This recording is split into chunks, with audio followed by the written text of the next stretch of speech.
استخدامات البطاطس الغريبة والمدهشة التي لن تتوقعها أبدا. لا تنسى دعم القناة بالاشتراك في القناة وترك تعليق ووضع لايك للفيديو ومشاركته مع أصدقائك.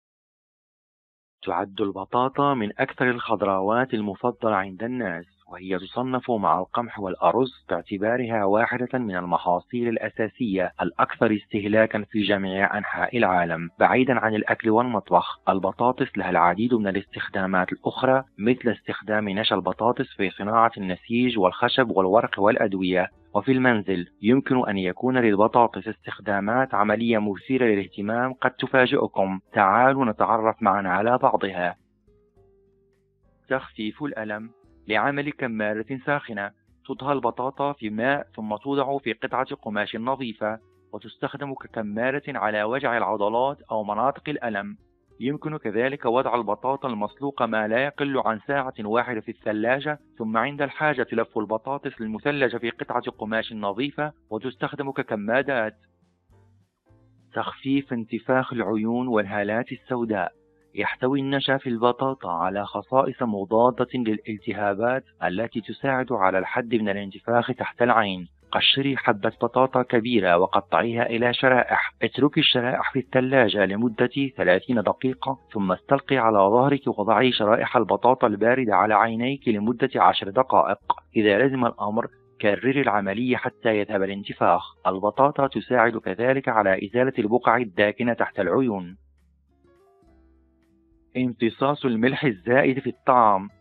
أثناء الطهي قد نضيف الكثير من الملح بالخطأ فتفسد نكهة الأكل، ولكن يمكن للبطاطا مساعدتنا في حل المشكل عوض رمي الأكل. نزيل قشرة البطاطس ونقطعها إلى قطع سميكة، ثم نضيف قطع البطاطس إلى الطعام. نضع الوعاء على نار هادئة لمدة 10 دقائق، ثم نزيل البطاطس وسوف يتحسن مذاق الطعام. إزالة بقع الطعام من الأيدي. تقشير الشمندر أو تقطيع التوت أو استخدام مسحوق الكركم يمكن أن يصبغ اليدين ويترك بقعا قبيحة عليها. للتخلص من هذه البقع لا شيء يعمل بشكل أفضل من البطاطا عندما يتعلق الأمر بإزالة البقع الغذائية من الجلد. ببساطة تفرك اليدين بقطع البطاطس المقشرة لبضع دقائق، ثم ننتظر 10 دقائق ونشطف اليدين جيدا بالماء. التخلص من البقع السوداء. تساعد البطاطا على الحفاظ على نظافة البشرة وتقليل اسمرارها بسبب الشمس وإزالة البقع الداكنة على وجهك. قومي بحك البطاطس حتى تحصلي على مائها، أو قومي بفرك شريحة من البطاطس النيئة على وجهك، ثم اتركي ماء البطاطس على وجهك مدة 10 دقائق، ثم اشطفي وجهك بالماء بلطف.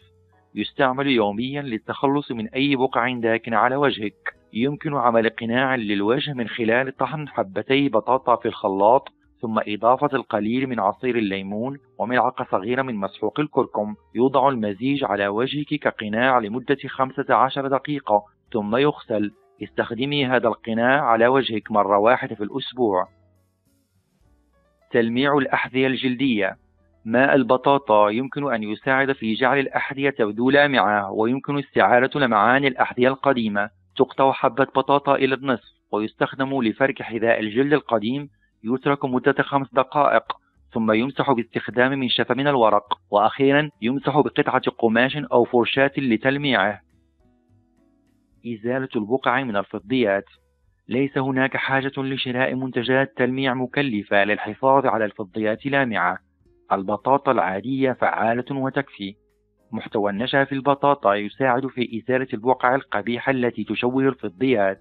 تقطع بضع حبات من البطاطا وتوضع قطع البطاطا في وعاء من الماء ونتركه يغلي على النار. نزيل البطاطا المسلوقة من الماء وتنقع الفضيات في الماء الذي طبخت فيه البطاطا لمدة ساعة، ثم نزيل الفضيات من الماء ونستخدم فرشاة ناعمة لفركها بلطف، وأخيرا تشطف جيدا بالماء وتمسح جيدا بقطعة قماش نظيفة. إزالة الصدأ.